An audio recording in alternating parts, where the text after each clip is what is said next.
Assalamualaikum warahmatullahi wabarakatuh. Shalom, Om Swastiastu, Namo Buddhaya, salam kebajikan.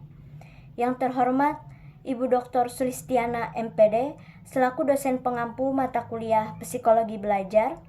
Sebelumnya perkenalkan, nama saya Siti Nurhaifa dengan NIM 2210123120014. Di dalam video ini saya akan menjelaskan tentang salah satu materi dengan tema kekerasan seksual. Jadi mungkin di sini teman-teman sudah banyak mendengar dan sudah banyak mengetahui apa itu definisi dari kekerasan seksual itu sendiri. Nah, jadi di sini saya akan menjelaskan kembali tentang definisi kekerasan seksual. Jadi kekerasan seksual itu adalah setiap perbuatan merendahkan, menghina, melecehkan, dan menyerang tubuh atau fungsi reproduksi seseorang.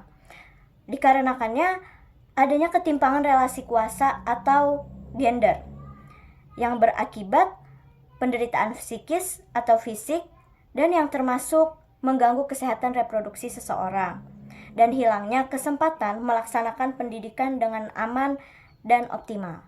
Jadi teman-teman, tadi kan sudah ada saya menyebutkan bahwa kekerasan seksual ini dikarenakan adanya ketimpangan relasi kuasa atau relasi gender. Apa sih ketimpangan relasi kuasa atau relasi gender ini? Saya akan menjelaskan sedikit. Menurut Komnas Perempuan di tahun 2017, ketimpangan relasi kuasa atau gender adalah sebuah keadaan terlapor menyalahgunakan sumber daya pengetahuan ekonomi dan penerimaan masyarakat atau status sosialnya untuk mengendalikan korban. Nah, kemudian lagi berdasarkan jenisnya, kekerasan seksual ini dapat digolongkan menjadi kekerasan seksual yang mungkin dapat dilakukan secara, yang pertama secara verbal, yang kedua secara non-fisik, yang ketiga secara fisik, dan yang keempat secara daring atau melalui teknologi informasi dan komunikasi, contohnya di media sosial. Contoh dari bentuk pelecehan seksual secara verbal itu sendiri adalah menyampaikan ucapan yang mungkin bisa memuat rayuan, lelucon, atau siulan yang bernuansa seksual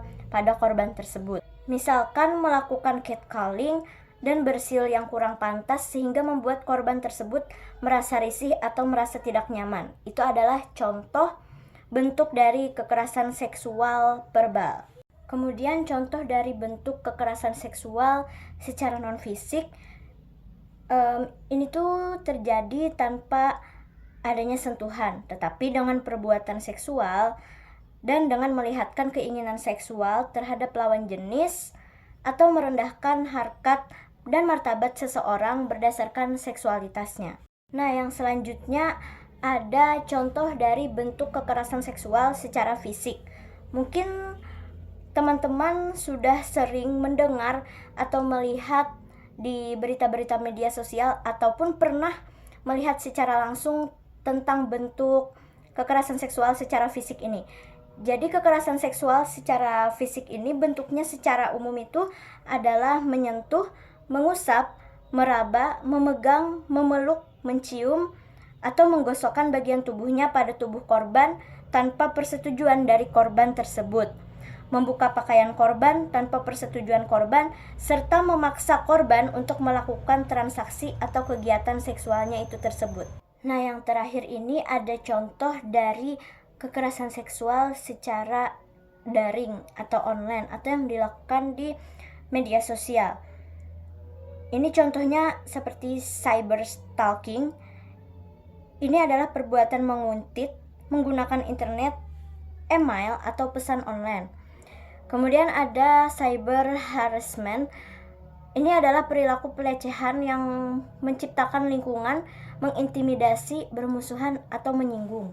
Mungkin contoh lainnya dari bentuk kekerasan seksual secara daring atau online yang ada pada media sosial ini adalah menyebarkan foto-foto atau video yang tidak senonoh ke media sosial atau mengedit foto yang bukan foto dirinya sendiri, misalkan kayak foto dari orang lain diedit dijadikan foto atau video yang tidak senonoh terus disebar tanpa persetujuan dari korban tersebut. Kemudian permasalahan dan tantangan kedepannya tentang masalah kekerasan seksual ini. Ada berbagai tantangan dan ancaman yang dialami pada anak di lembaga pendidikan, khususnya di sekolah.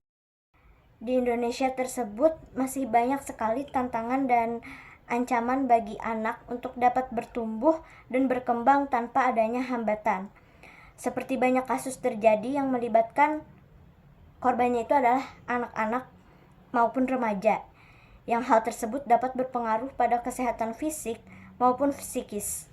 Peran pemerintah, keluarga, dan masyarakat sangat berarti terhadap perlindungan anak, dan seharusnya masalah ini harus menjadi dalam fokus perhatian yang tidak bisa dikesampingkan. Nah, jadi dengan demikian, terkait penyebab yang mendasari tantangan tentang kekerasan seksual pada anak atau remaja di sekolah dalam perspektif pendidikan nasional mendapat respon melalui berbagai kebijakan politik pendidikan yang bisa diikuti oleh semua komponen dan masyarakat pendidikan.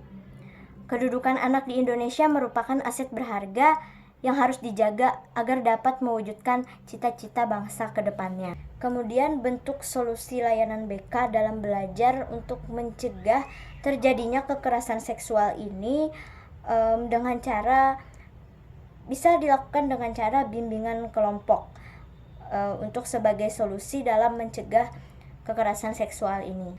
Hal yang juga tidak kalah penting ialah bagaimana perlunya dilakukan upaya pengawasan kepada anak yang masih berstatus pelajar, pada hakikatnya masih dalam pengawasan orang tua, guru, dan masyarakat, sehingga kita bisa memberikan rasa aman, kedamaian, dan perlindungan perlu dijamin keberadaannya bagi keselamatan anak.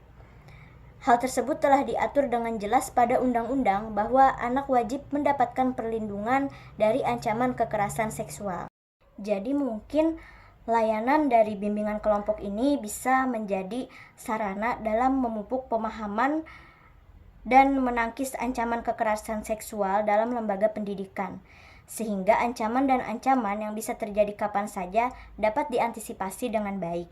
Layanan bimbingan kelompok secara tidak langsung memberikan sisi positif dan bermanfaat bagi peserta didik, dapat menghidupkan kepercayaan diri bagi para peserta didik untuk menyampaikan ide-ide dan pandangan dalam mengantisipasi fenomena kekerasan seksual yang mengancam keamanan pelajar tersebut.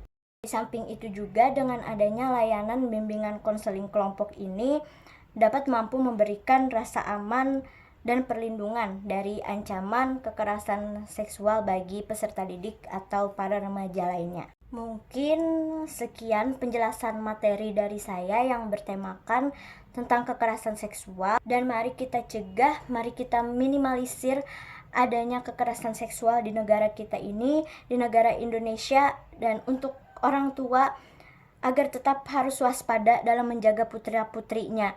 Harus ekstra menjaga dan mengedukasi tentang seks sejak dini agar pelecehan seksual atau kekerasan-kekerasan seksual tidak terjadi kepada anak-anak, peserta didik maupun pelajar-pelajar yang ada di Indonesia.